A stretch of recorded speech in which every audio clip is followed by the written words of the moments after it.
Hey everyone, welcome to another Python programming lesson where today I'm going to be showing you guys a for loop project.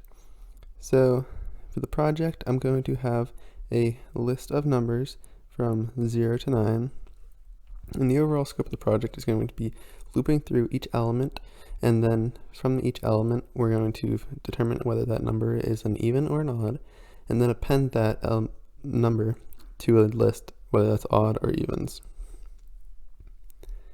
So after that, we'll print out each of the lists to show you guys how it works. But for starters, we're going to go through a for loop. So we're going to go for number in numbers. And for starters, we're just going to print out number.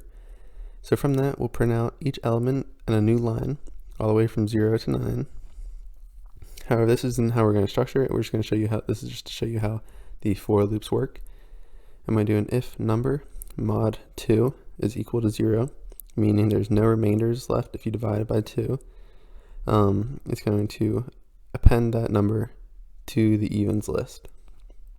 Kind of opposite for the odds.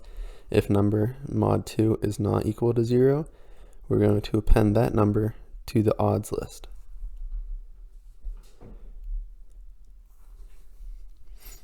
So that's how we kind of structure it to loop through and compare the number based on whether it's an even or odd. And now I'm just going to print out two formatted strings of the even and odds list, just to kind of represent how we were able to achieve this little project. So when I run this, you'll see that it prints out evens and all the evens in that list of numbers, and then same thing goes for the odds. I hope you guys enjoyed this little video on how to work through lists as well as for loops, and specifically focusing on comparing and separating the even and odd numbers.